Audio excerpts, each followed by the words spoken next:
Balag-balag sa nanay.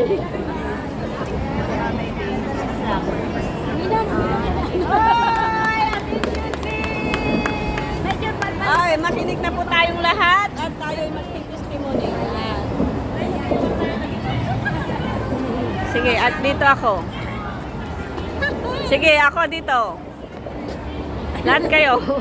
Lahat kayo, walang ligtas. Magandang umaga po sa ating lahat. Ako ay nag-alala. Hapon na po. Hapon. Ay, hapon na pala. Araw-araw po is nagpapasalamat ako sa Panginoon dahil gumigising ako yung masigla na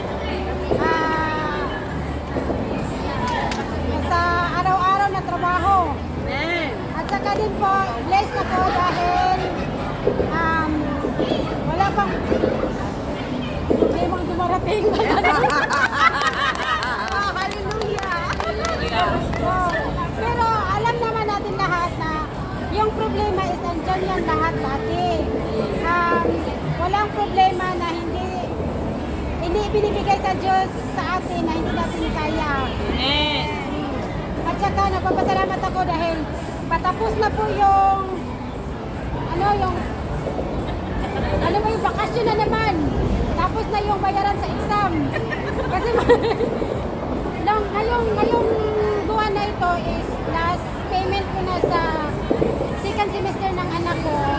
Hindi ko alam kung kailan na naman yung kasusunod na semester, kailan yung babayaran. Pero hindi ko inaalala yung bayaran kasi alam ko na nandyan lagi ang Panginoon gumagabay sa atin. Secret. Magandang hapon sa lahat. Happy maghapon. Ano ba sasabihin ko? So this past few days, sa pamilya ko talagang ang daming trials. Pero thanks God pa rin at nakasurvive. At least yung kuya ko now in God's hand na no more pain.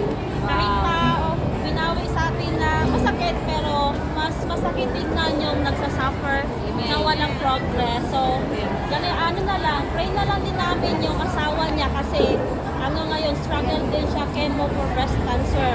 Asawa niya namatay, brain tumor. So, grabe talaga yung mga binigay ng trials ni Lord. Pero at least nakasurvive and then andun din lahat kami na nag-support sa kanya through prayers. Kasi yun lang ang maano namin sa kanya.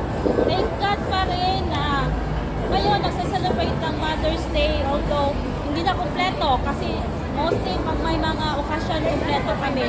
Mabait kasi yun si kuya naming lahat pero at least ngayon no more pain na. And then as a mother, eto single mom. Pero okay lang, survive naman. No need na yung partner. Kung may darating, bakit hindi? Yung ngayon. Pero sa ngayon, anak ko, trabaho. At least may trabaho. So, amo ko, mababait, thanks God. So, salamat at maka-attend din ako ngayon. Amen. Magandang hapon sa ating lahat. Magandang hapon po. Testimonies sa ako, Akaroy. Kuan lang. Always pray lang ko sa mga... Nasiksi na siya. Oo nga. So, tanaan ni God, siksig yun, di ba?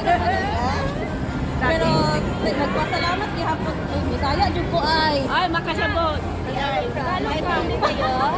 Ay, hindi ka, magtagalog ka. Hindi ko ayaw mag-straight. Sige lang. Kahit ano lang, halo-halo. Hindi, kasi yung mga trials na this week lang talaga, grabe yung trial ko sa employer ko. Pero every time na magsalita siya sa atin na parang slight hindi maganda, pero may naman na maganda. So sinasabi ko lang sa Panginoon, sabi ko, Lord, kung ano man yung decision ng employer ko sa akin, gagawin mo, sabi ko. Kasi siya naman talaga yung sa akin na mapunta ako dito sa Hong Kong. Pero sabi ko din, kung ako sa mag-finish contract ako sa dito, sa Philippines, deserve ko talaga dito sa Hong Kong. Pero kung hindi, kasi parang grabe yung trials ko talaga. As in, minsan maiyak ako, minsan matawa. Pero lagi ko na lang ano sa sarili ko na kaya ko. Tapos yung kahapon, yung nag-scroll ako sa sa phone ko, may nakita akong verbs. Yung ko, sabi ko sa sarili ko, ang ganda ng verbs ito. Sabi ko ba, ano siya, Mateo 6:33. Ang nakalagay doon, put God in your lives and do what is right to do, and God take care of everything else you need. Doon talaga ako Glory to God na rin. parang ang yung sarili ko ba na Lord, yung verse na ito parang gusto ko sa sarili ko na walang imposible ko gawin yung atong sarili natin na Walang mawawala. first step yun ang God.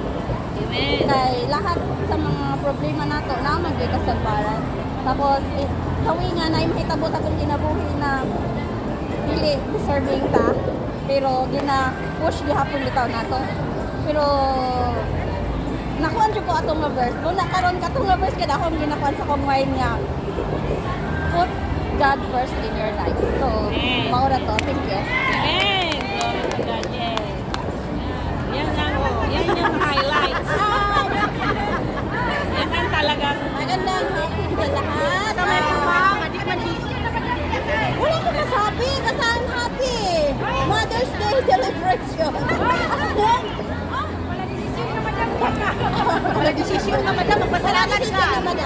Ay, pasalamat talaga ako sa Lord. Kasi sa amo ko, naging salamat. Kasi last time, sinabi niya, lahat na nasira. Pinintan niya lahat. Ayun ang sinabi ko, what to do. Yun lang. Pagbalik niya sa bahay, are you okay, Joy? I'm okay. Yun lang. Basta salamat sa Lord, sa lahat-lahat. Basta wala akong masabi, basta as long as I'm happy. Happy ako sa mga anak ko na natapos kahit may mga problema ako dati. Okay na, nasugod na ni Lord. Nakauwi na yung anak ko sa bahay, ando na siya. wow. At saka, happy lang. Enjoy lang. Yun lang. At saka thank you so much sa inyo lahat-lahat ng mga mothers, sa mga anak natin, especially kay Pastora Marlene. Malapit na siya maging mother. Malapit na maging mother siya. So, at I wish na makahanap na siya na forever. At sige, maging mother na siya. At saka, ano pa? Salamat din sa iyo, sis. Salamat sa inyong lahat. At saka,